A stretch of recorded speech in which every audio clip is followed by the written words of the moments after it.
Hi everyone and welcome back here sa Bessie Cup. Today we're going to be talking about peeing, pooping. Okay lang ba kahit merong suot na menstrual cup? Safe ba or hindi? But first of all, if you're new here, please don't forget to subscribe to our channel para ma-notify kayo pag meron kaming bagong video dito sa Bessie Cup. In this video, we're going to be diving into the anatomy of a female reproductive system, peeing and pooping and wearing menstrual cups. And we'll do our best to provide you guidance on how to navigate these bodily functions while wearing a menstrual cup. So, saan nga ba nilalagay ang menstrual cup? Bagong lahat, we have 3 holes doon sa area natin na yan. We have our urethra, our vagina, and our anus. Tatlong butas. And saan nga ba natin ini-insert yung menstrual cup? Ini-insert natin yung menstrual cup sa loob ng ating vaginal canal. Unahin muna natin yung ating vagina, kung saan nilalagay ang ating menstrual cup. So, what is a vagina? The vagina is a muscular canal that extends from the vaginal opening to the cervix. It serves multiple purposes, including sexual intercourse, childbirth, and the passage of menstrual blood during menstruation. So, pag nire-regla tayo, dun po lumalabas sa vagina ang ating regla. The walls of the vagina are lined with mucous membranes and can stretch to accommodate various activities. Ibig sabihin, magsistretch po yan pag nilalagyan natin ng menstrual cup sa loob. Hindi siya maglulusen, instead, magsistretch lamang po. The vagina is a self-cleaning mechanism that helps maintain its pH balance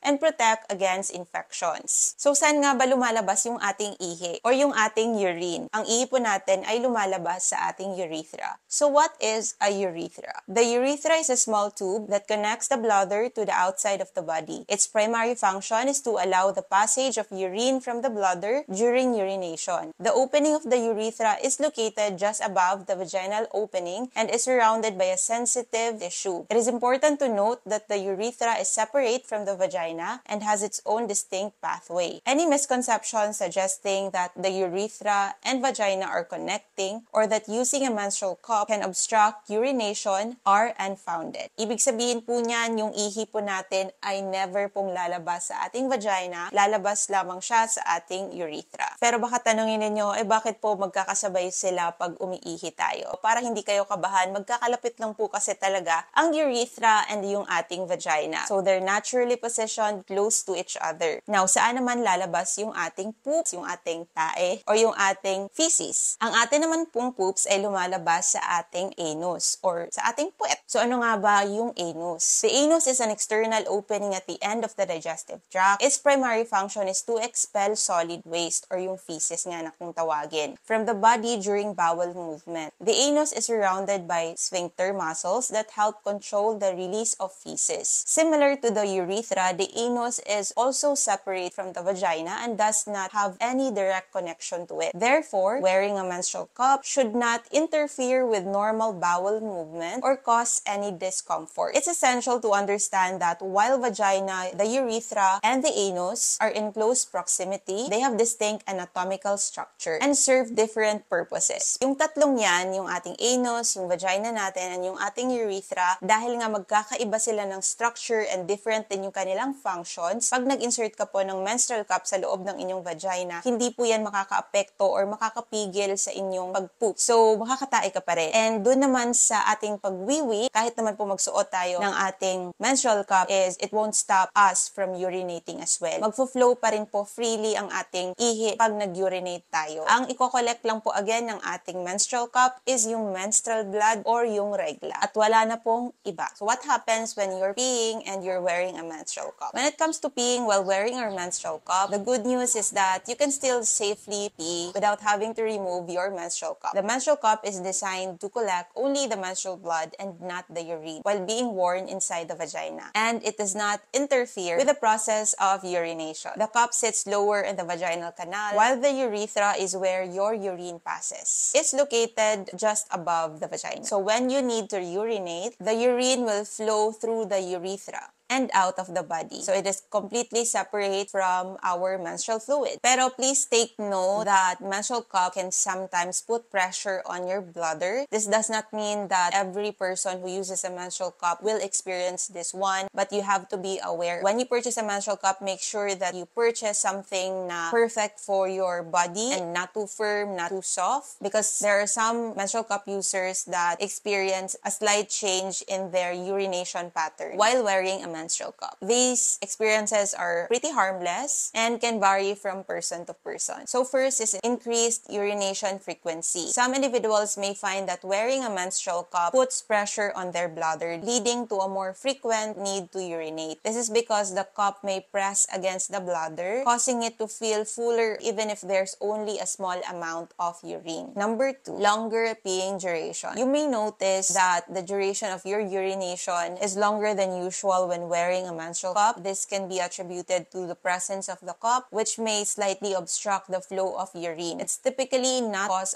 for concern unless you experience any discomfort or pain while urinating. So, dapat lamang po is hindi kayo nasasaktan kapag ka umiihi kayo, because normally talaga hindi po masakit pag umiihi kayo even if you have a menstrual cup. If hindi kayo nakasuot ng menstrual cup, normal naman yung feeling ninyo, dapat pag suot-suot nyo yung menstrual cup ninyo, wala rin po kayong dapat maramdaman na any pain. Number 3 is slower urine stream. Some individuals may also observe a slower urine stream while wearing a menstrual cup. This can occur due to the pressure applied by the cup on the urethra. It's important to note that this is generally not a significant issue and shouldn't cause any harm or discomfort. So dito na po papasok yung importance ng pagpili ng tamang firmness ng ating menstrual cups. Kasi pag sobrang firm po ng inyong menstrual cup para sa katawan ninyo, pwede nyo po kasing ma-feel na magiging pressured yung inyong bladder and it might cause a little or discomfort sa inyong katawan, which is hindi normally nangyayari dapat. So pag sobrang firm po kasi ng inyong menstrual cup na ginagamit, pwede po kasi siyang mag-apply ng pressure doon sa inyong bladder, resulting into a stronger urge to urinate. So parang feeling mo lagi kang naiihi. Kaya yung iba, feeling nila bumabalik or nagkakaroon sila ulit ng UTI or urinary tract infection. But in reality, pressure lang po yung bladder nila kaya nararamdaman nila ulit yon. Pag bago pa lang yung inyong menstrual cup and then you're starting to feel that it's causing discomfort or it's a bit painful while it's inside, what you have to do is not to throw it immediately or not to replace your cup agad-agad. You might want to try some of our tips first, like repositioning your menstrual cup, pwedeng mas lower or pwede din siyang positioned na mas higher up. Obserbahan niya lang kung still the same pa rin, meron pa rin discomfort or pain kahit na in-adjust niyo na yung position ng cup. Tapos pagka ganun pa din and hindi niyo siya kayang tiisin, of course, you have to remove the menstrual cup inside, and what you have to do is to pick another cup na mas softer sa kanya. Again, mas softer po sa kanya. You just have to ask our fellow menstrual cup users which cup is a little softer compared to what you are using. And another suggestion also would be pick another cup with a different shape. If you're using a wider cup, like medyo kapal siya, medyo mataba siya, you can try to use a much more slimmer cup kahit na same siya ng firmness. So medyo tatansyahin mo nga lang siya. You have to observe and ask other people how's their experience with those cups as well. Just in case na hindi po ma-solve yung inyong concern, kahit na finalo niyo yung mga tips na binigay namin, if you're still suffering from discomfort or pain, hindi kayo makaihi while using our menstrual cup, please discontinue use po ng menstrual cup. So tanggalin niyo po siya, remove it properly, and seek guidance po sa ating mga OBGYN or gynecologist. So sila po kasi, they can provide you with a better option as well kung ano man yung pwede nyong gamitin pa na period product based doon sa mga concerns ninyo. Kasi normally po, dapat comfortable po and hindi po dapat nagkukos ng pain ang menstrual cup. Please remember that everyone's experience with menstrual cup can vary, including its impact on our urinary functions. Sometimes it takes a couple of trial and error to find the perfect or the right menstrual cup for your body. Ang pinaka-importante is to listen to your body, making adjustments as needed, and seeking professional guidance. This will ensure that you'll have a positive experience when you're using your menstrual cup. Follow proper hygiene practices and do what feels comfortable for you. So wag po kayo masyadong ma-pressure. So pwede nga bang tumae or mag-poop while wearing a menstrual cup? Of course naman po, pwede po tayong mag-poop or defecate kahit na nasa loob yung ating menstrual cup. Pero it's just really a preference, no, if you want your cup inside or you want to remove it before you do the number 2 or yung pag-poop. You can safely poop even if your menstrual cup is inside, because the menstrual cup again is inserted inside our vagina. After pooping, it's very important to wash your hands properly. It is also important to check on your menstrual cup if it's still in its proper position after you poop. Pag tumatay kasi tayo, meron ding pressure na ini-exert yung katawan natin doon sa menstrual cup, and it's not impossible na pwede siyang mag-move, and baka pag hindi mo siya inayos, magkakaroon ka ng leak. So if this happens, just gently insert your finger and just push your menstrual cup back up para maayos pa rin siya yung pagkakalagay mo sa kanya. So, some women, including myself, I prefer to remove my menstrual cup before doing number 2. This is because some of us think na baka it will lower down and then baka matanggal siya while we are pooping. But medyo slim lang naman yung chance na matanggal yung menstrual cup while tumatae tayo. But wala pa ring imposible. So, pwede mo siyang i-remove pagka gusto mo kung saan ka lang komportable. Kasi with practice and experience also, hindi naman talaga siya nalalaglag based on my experience. But then again, iba-iba kasi tayo ng experience, iba-iba rin tayo ng preferences. So, if you feel comfortable na hindi mo na siya need i-remove, then just do so. Just always remember to listen to your body and follow proper hygienic practices and do what feels comfortable for you. Where the menstrual cup is inserted. Of course, alam na natin yan sa loob ng ating vaginal canal or sa ating vagina. So, the menstrual cup is placed inside our vagina, specifically on the lower part of our vaginal canal. So, hindi naman siya super like nasa taas talaga. It is held in place by the natural suction created between the cup and the vaginal walls. And the cup is designated to fit comfortably and securely, allowing it to collect menstrual fluid without any leakage. When properly inserted, the menstrual cup should not interfere with the process of peeing or pooping.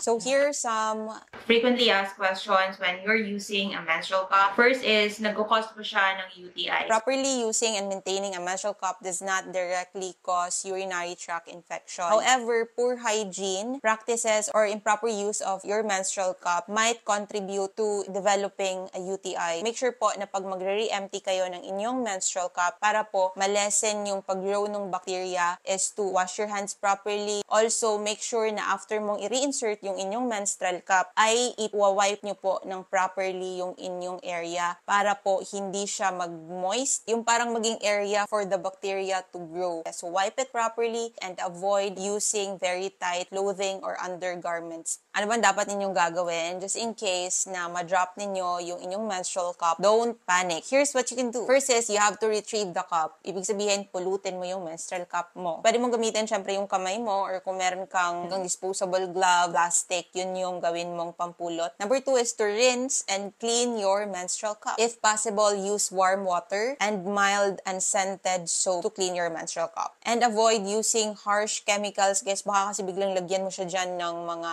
yung panglinis ng tiles or ng toilet. So, huwag niyo po yung lagyan ng mga ganyan kahit pa nakakapatay sila ng bacteria and germs. So, don't use it on your cup. Only use yung mild and scented soap to clean your menstrual cup. And then, numbers 3 is you have to sterilize your cup. Hindi po enough na hinugasan mo lang yung menstrual cup mo with soap and water. After niyang mahulog, tapos i-reinsert mo siya. Again, sterilize your menstrual cup kung nalaglag siya sa sahig or kung dumapo siya kung saan man na pwedeng mag-cause ng contamination. So, after cleaning, it is essential to sterilize the cup first before reinsertion. Place the cup in the water and let it boil for 5 to 10 minutes. Make sure that the cup is completely submerged and not touched the sides of the bottom of the pot. After sterilizing, allow the cup to cool and dry before reinserting it. If you're in the public place, you have to make sure na meron kayong dalang another menstrual product option. This can be in the form of period underwear, disposable pad or reusable pad, or tampon. You can also do that as well. It's always a good idea to have a backup menstrual product available. So ako, I always have my pouch with me, especially when I go out, just in case if merong ganong klaseng mangyari sa akin while re-emptying my menstrual cup in public. So remember that accidents do happen kahit anong lakas ng grip mo with your cup. Sometimes, hindi mo talaga maiiwasan na